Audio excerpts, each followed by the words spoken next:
To those who use well what they are given, even more will be given, and they will have abundance. But from those who do nothing, even what little they have will be taken away. Matthew 25:29. Hi guys, it's Bethany, and today we are tackling decluttering the visual clutter that we see in this dining room. But I want to take it a step forward. I want us to think about the clutter that's in our space, but not from just a physical standpoint, but a spiritual one, a mental one. And that's what we're going to cover today. So as I'm cleaning, as you see these clips of me taking stuff and moving stuff and organizing things, I want you to take a minute and think about a space in your life, in your house, in your car. Think about a space that's cluttered. And I want you to sit in that space from a place not with judgment, but with purpose. What I want us to do in this period of stewardship is to change our perspective. And that's what I had to do when I was decluttering this space. I had to change my perspective about this space, about myself, about where it is that I'm going, about what it is that God wants for me. And when we look at Matthew chapter 25, verse 14 through 30, we see Jesus is telling a story about stewardship. There's this master, he's about to go on a long trip, a long journey, and he has 3 different servants. And the servant, he gives one servant 5 talents or 5 bags of gold. He gives another one 2, and then he gives another one 1 talent. And the one with the 5 talents and the 2 talents, they double it. So the one with 5 gets 10, the one with 2 gets 4, and the one with the 1 talent buries their treasure underground. So when the master comes back, he's like, all right, what did you do with my money? What did you do with the stuff that I gave you? The other 2 servants was like, oh yeah, we doubled our things. We doubled what you gave us. And then the other servant, I'm actually read that part so that you understand where I'm coming from. So this is Matthew chapter 25, starting at verse 24. It says, then the man who received 1 bag of gold came. Master, he said, I knew you were a hard man, harvesting where you have not sown and gathering where you have not scattered seed. So I was afraid and went out and hid the gold in the ground. See, here is what belongs to you. His master replied, you wicked and lazy servant. So you knew that I harvest where I have not sown and gathered where I have not scattered seed. Well then, you should have put my money on deposit with the bankers, so that when I returned, I would have received it back with interest. So take the bag from him and give it to the one who has 10 bags. For whoever has will be given more, and they will have abundance. Whoever does not have, even what little they have will be taken from them. So this is the NIV version. And when we read verse 24, what stood out to me about this servant is just his perspective. He came from a perspective like, Master, I knew you was harsh, you was mean. He came from a perspective of fear. And I like I think it's the New King James version where they talk about talents, and I like that version because it's not just gold. We can relate it to ourselves. Like, what have you been given, or what do you have now that you can double, that you can use to make more of? And when Jesus is telling this story, he is like, this is how the kingdom of God is like. And I believe that's what God, when we get to the end, that's what God is going to ask us. Like, what did you do with what I gave you? What did you do with the voice that I gave you? What did you do with the children that I gave you? What did you do with the relationship that I gave you? What did you do with the house that I gave you? Like, what did you do with what you already have? And so as I'm sitting in this moment, I'm starting to accept this journey and this period of stewardship that I'm in.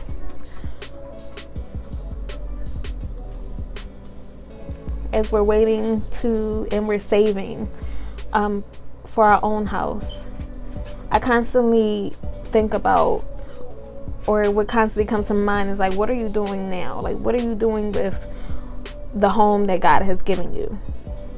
And for a while, I've been in a selfish place where it's like, I'm not the only adult here. I'm not the one that's making the most mess in this house. I shouldn't have to clean this space, and I shouldn't have to take care of this space. And honestly, I just want to leave. I don't want to improve this space. I just want to leave. But God is asking me, like, what are you doing with what I have given you? What often happens with leaders, which is hard, is that we have to accept responsibility. We are charged with the responsibility to respond. Which means, and I see it as I'm going through every day, like if I leave a dish in the sink, everybody else in this house is going to leave a dish in the sink. But if I clean it, then they'll follow suit. So being a leader is hard sometimes because you don't have the opportunity to slack. You don't have the opportunity to not do. And that could be in your house, that could be in your job. Like, if you are a leader and you see something and it's bothering you, nobody else is going to change it except you.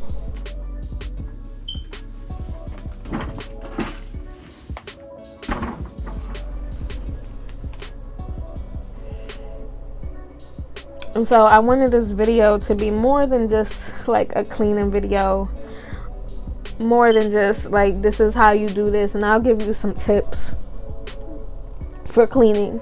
But I want you to see it and understand that this is more than just cleaning your house. It's about taking care of what God has given you so that we can have more, or so that He can trust us and see, like, all right, if you've taken care of this small thing that I've given you, you can have more.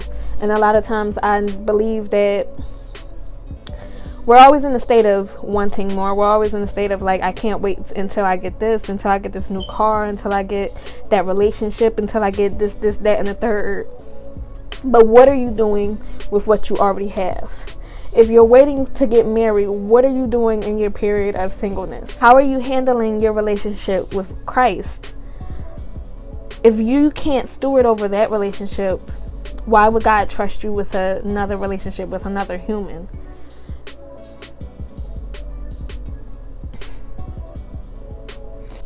I know that was a lot that I just gave you, but I'm also going to give you some cleaning tips in terms of like just what you can do if you're in that space, or if you're thinking about that space that's cluttered and you're like, I don't even know where to start. I'm going to give you 3 simple tips. And yeah, you're going to get to it. You're going to handle it, because that's what it is that we need to do. So the first one is to look and to sort. Look at the space around you. Look at the area that's cluttered.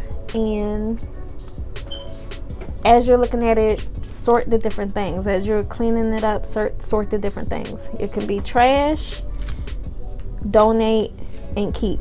Those are the 3 piles that you need to make. Those are the 3 categories that you need to make. The second tip is to determine a home for the keep pile.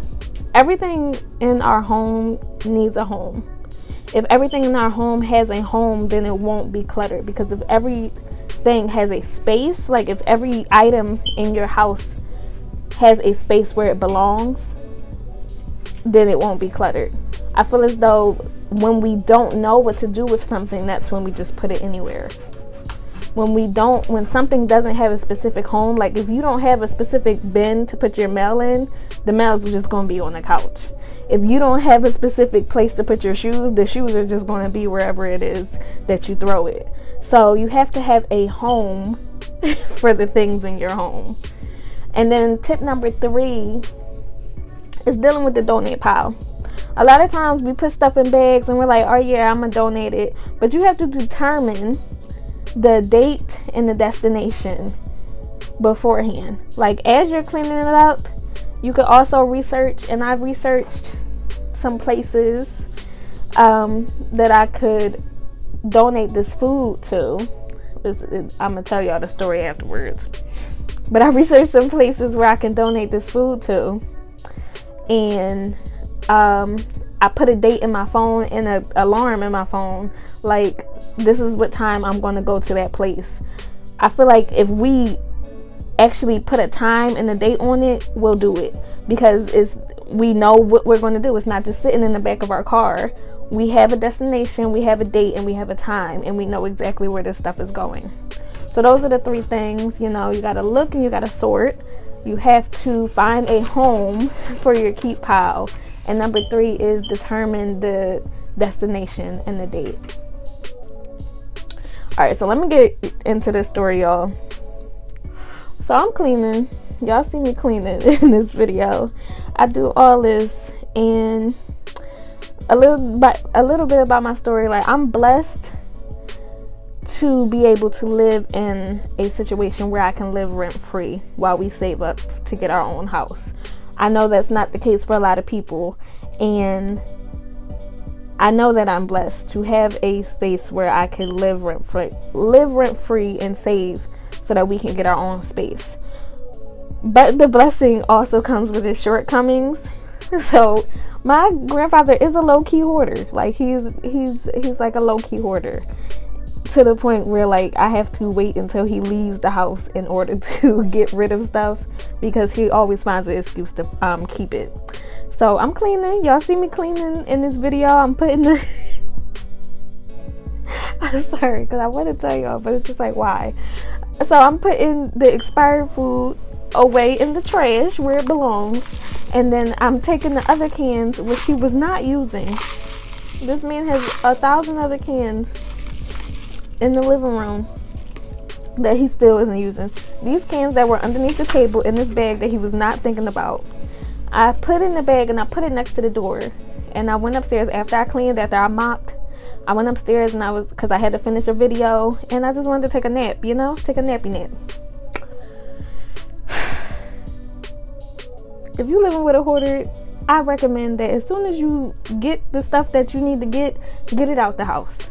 Because I came back downstairs, you guys, and my grandfather was taking those cans out of the daggone trash bag. And he took the cans that was in the bag and put them away. I said, Papa, the food is expired. He said, yeah, I know, I'm going to use it. I said, Papa, you going to eat the expired food? He said, yeah.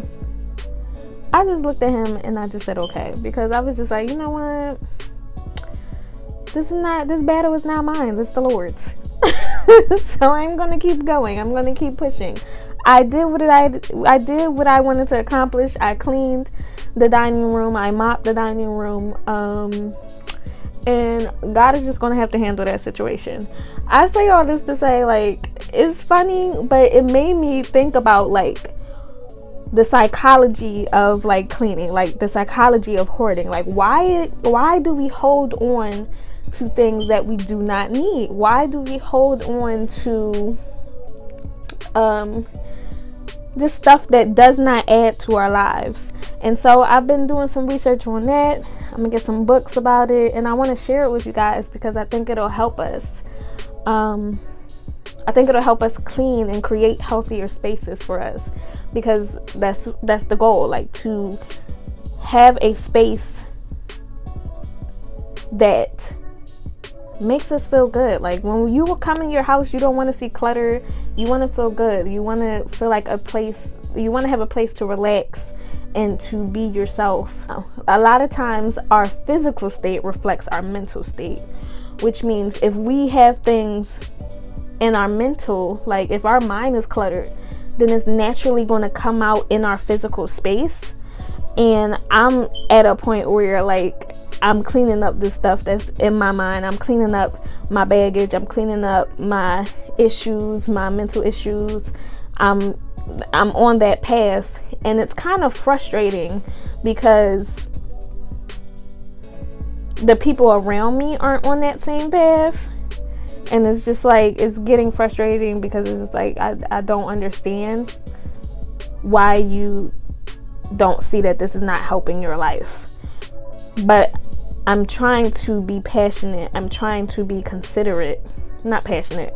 I am passionate about this. But I'm trying to be considerate and understand that there's a mental thing, a psychological thing when it comes to hoarding, when it comes to laziness, when it comes to leaving the dishes in the sink. Like, it's something psychological about that. And I have to have, compassion. So that's where I'm at in my life, you guys. So yeah, I'm doing a lot of research about that because it's interesting to me as I continue to change, as I continue to change my perspective about the situation, about my life, about this period in my life. I'm also trying to understand others and how we can coexist in this period in my life. So yeah, next up, you guys, we are doing this china cabinet. So I'm gonna show you some clips of this china cabinet and the stuff that's in here that's not used. And of course, I'm going to clean it out when my grandfather is not here. And I'm going to take that trash bag and throw it out as soon as I'm finished, because if I go upstairs and wait, he's just going to take the stuff out. But that is what we are conquering and tackling next episode in this series of creating healthy spaces, in the series of stewardship, as we continue to make healthier spaces, as we continue to steward. I have lots of plans, especially for this wall. I do not like this wall color, but that's coming up. But first we gotta clean, we gotta declutter, we gotta get rid of this stuff, and then we can make it beautiful. So that's my plan. Just stick with me as we go through this journey, you guys, as we create healthier spaces. And yeah, I'm thankful for you guys. Make sure that you subscribe and make sure you share it with somebody who got a cluttered house. Well, don't be that obvious. Just share it if you know. Thank you so much. Thank you for subscribing. Thank you for just being on this journey with me. Pray for me, y'all, because prayer is needed. Prayer changes things. All right, y'all. Peace.